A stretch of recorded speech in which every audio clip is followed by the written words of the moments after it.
Audio Jungle.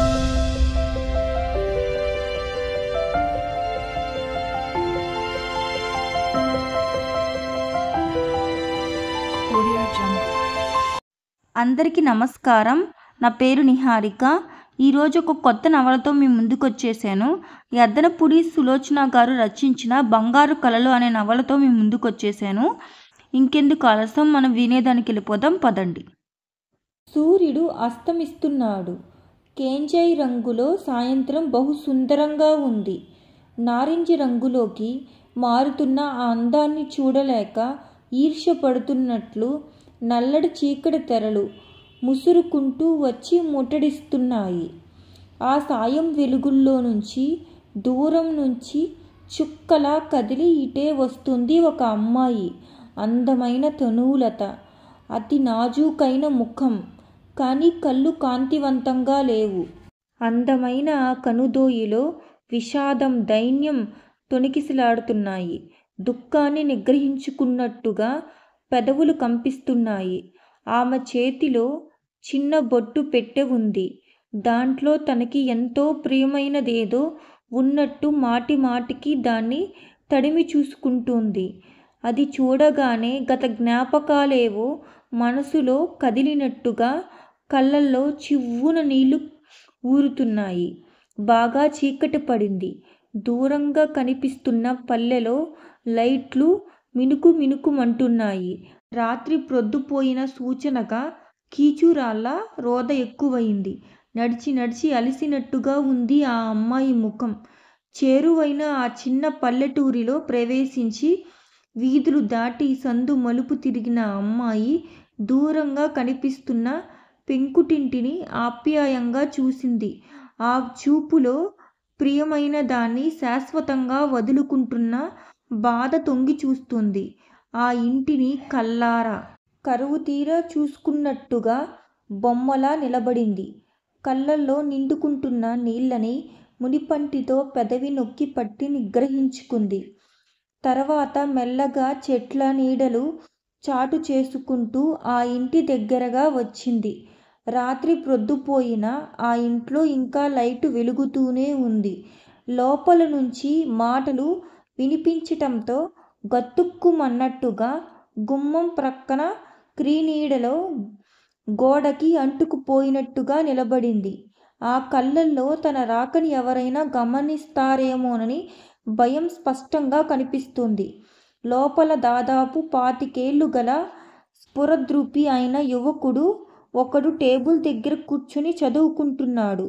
ఎంతో దీక్షగా, సర్వం మరిచినట్టుగా చదువులో లీనమై ఉన్న అతను గదిలోకి తండ్రి రావటం గమనించలేదు. పురుషోత్తం గారిలో వయసు వార్ధక్యపు ముద్ర వేసినా స్వతహాగా వచ్చిన హుందాతనం మాత్రం ఇంకా తల ఒగ్గలేదు. కొడుకును చూడగానే ఆయన దగ్గరకు వస్తూ, నాయనా రవి, చాలా పొద్దుపోయిందయ్యా అంటూ హెచ్చరించారు. రవి ఉలిక్కి పడ్డట్టుగా తిరిగి చూశాడు. మీరింకా నిద్రపోలేదా నాన్నా అన్నాడు. నాకు ఇంత త్వరగా ఎక్కడ నిద్ర పడుతుంది?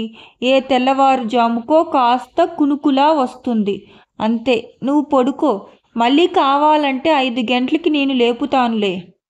పరీక్షలు దగ్గరకు వచ్చేసినాయి నాయనా, క్లాసు తెచ్చుకోకపోతే చాలా కష్టం. రవి ఒళ్ళు విరుచుకొని కాళ్ళు బారజాచుకున్నాడు. అవుననుకో, కానీ ఆరోగ్యం కూడా ముఖ్యం కదా.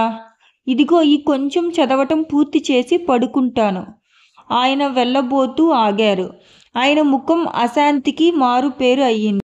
నాకు నీ గురించి ఏం బెంగలేదు. ఉన్న భయమంతా ఆ వేణుగాడితోనే.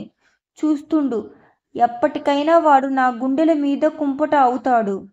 అంత మాట అనకు నాన్న. తమ్ముడికి చిన్నతనం, కాస్త పెద్దయితే వాడికి బాధ తెలిసి వస్తుంది.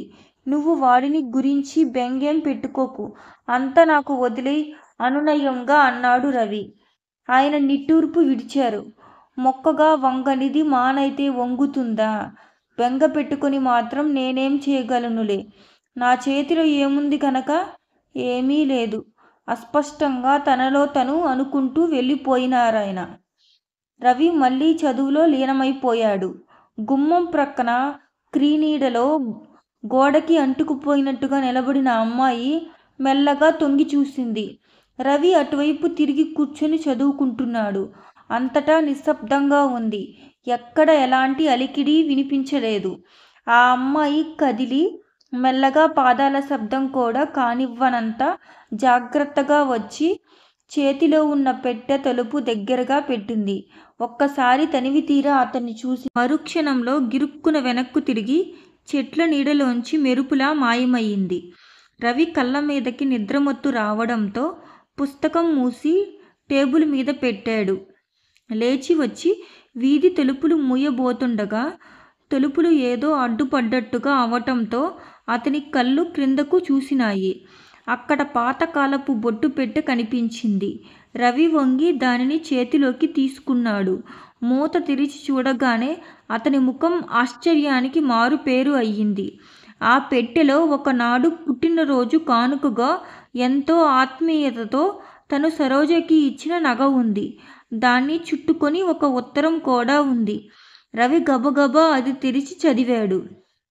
రవి, ఈ ఉత్తరం చూసి ఆశ్చర్యపడకు. వయసులో ఉన్న ఆడపిల్లకి భవిష్యత్తు పట్ల బంగారు కలలు ఉండటం నేరం కాదనుకుంటాను. జీవితం పట్ల రంగుల కలలతో స్వర్గం అందుకోబోతున్నానని మురిసిపోయిన నేను మీతో తెగదెంపులు చేసుకుందామని ఆరాటపడ్డానే గాని ఆడపిల్లకి నా అనే వాళ్ళ అండ కోటగోడల ఎంత రక్షణో గుర్తించుకోలేకపోయాను. ఆడపిల్ల ఇల్లు దాటితే కాలు జారినట్లేనని తెలియలేదు నాకు. ఇల్లు వదిలి వెళ్ళేటప్పుడు నేను కన్న కలలు ఎండమాములుగా మారి నన్ను వెక్కిరించినాయి. జీవితంలో చిత్తుగా ఓడిపోయిన మనిషిని అయ్యాను. నేను బ్రతికితే నా జీవితం నవ్వులు పాలవుతుంది. నేను చేసిన తప్పుకి లోకం మిమ్మల్ని వెక్కిరిస్తుంది. మీకు అప్రతిష్టగా బ్రతకలేను. అందుకే నన్ను నేను అంతం చేసుకుంటున్నాను. నన్ను మన్నించి మర్చిపోండి. నువ్వు నాకు ఎంతో ప్రేమగా ఇచ్చిన ఈ నగని నీకు అందచేయటం నా ధర్మంగా భావిస్తున్నాను. ఇట్లు సరోజ. రవి అది చదవగానే నాన్నా అంటూ కేక పెట్టాడు.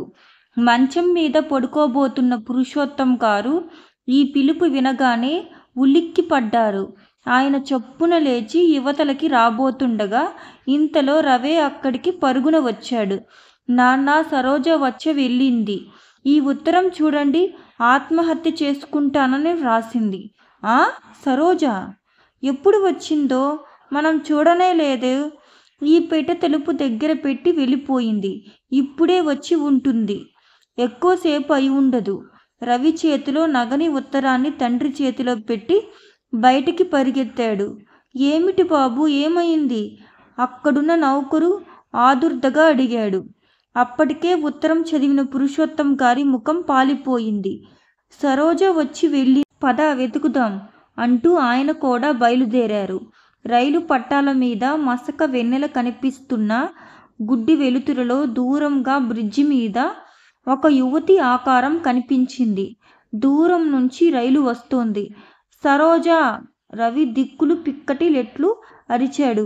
పురుషోత్తం గారు కూడా పట్టాల ప్రక్కన పరిగెత్తసాగారు. రవి మెరుపులా యువతి వైపు పరిగెత్తాడు.